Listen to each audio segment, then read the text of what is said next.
বাংলাদেশের ক্ষমতাচ্যুত সাবেক প্রধানমন্ত্রী শেখ হাসিনা মৃত্যুদণ্ড কার্যকরের পরিকল্পনা করছে ঢাকা। মানবতা বিরোধী অপরাধের দায়ে সম্প্রতি আদালত তার বিরুদ্ধে এই রায় দিয়েছেন। কিন্তু এই রায়ের কার্যকরের পথে সবচেয়ে বড় বাধা এখন ভারত। গত শনিবার এক প্রতিবেদনে এমন তথ্যই জানিয়েছেন মার্কিন সংবাদ মাধ্যম CNN। একসময় শেখ হাসিনা ধর্মনিরপেক্ষতার প্রতীক হিসেবে পরিচিত ছিলেন। একই সঙ্গে তিনি একজন বিপ্লবী নেতার কন্যা।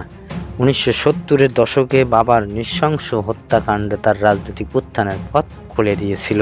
কিন্তু বাংলাদেশের রাজনীতিতে শীর্ষে ওঠা শেখ হাসিনার এই উত্থানের পর এসেছে নাটকীয় পতন, আর তা ছাত্র জনতার গণ আন্দোলনের মুখে ক্ষমতাচ্যুত এবং শেষ পর্যন্ত পালিয়ে ভারতে আত্মগোপন করেন। এখন তার অনুপস্থিতিতে দেওয়া মৃত্যুদণ্ড কার্যকর হতে পারে যদি ভারত তাকে ফেরত পাঠানোর সিদ্ধান্ত নেয়। 2024 সালের ছাত্র জনতার আন্দোলনের দমনে মানবতা বিরোধী অপরাধের দায়ে দোষী সাব্যস্ত হন তিনি।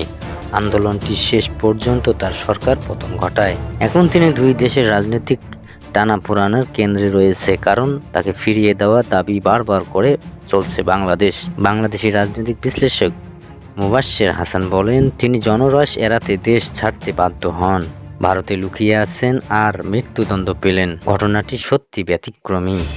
হাসিনার রাজনীতির যাত্রা শেক্সপিয়ারের ট্র্যাজেডির মতোই মর্মান্তিক ঘটনা, নির্বাসন ও ক্ষমতার লড়াই, আর এসবই বাংলাদেশের ইতিহাসের সঙ্গে জড়িত। শেখ মুজিবুর রহমানের বড় মেয়ে হিসেবে স্বাধীনতার সংগ্রাম তিনি কাছ থেকেই দেখেছেন।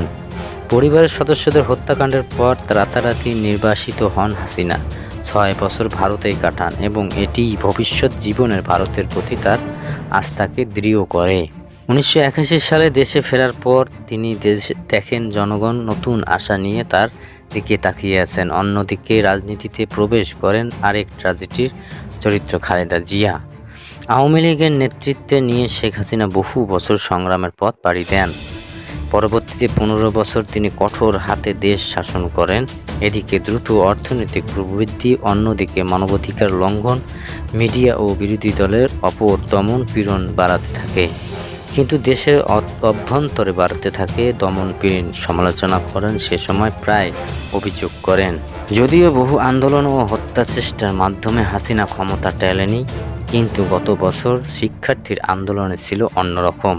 সরকারি চাকরির কোটা নিয়ে আন্দোলন দ্রুত দেশের জুড়ে বিক্ষোভ রূপ নেয়, কিন্তু সহিংসতা আন্দোলন থামায়নি, বরং আন্দোলনকে আরও উস্কে দেওয়া এবং শেষ পর্যন্ত হাসিনা সরকারের পতন ঘটে।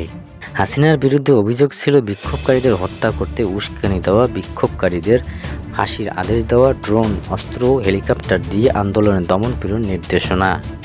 রায় ঘোষণা হলে আদালতের কান্না ও করতালিতে ভরে ওঠে। নিহত এক আন্দোলনকারীর বাবা আব্দুর রব বলেন, এতে একটু শান্তি পেলাম।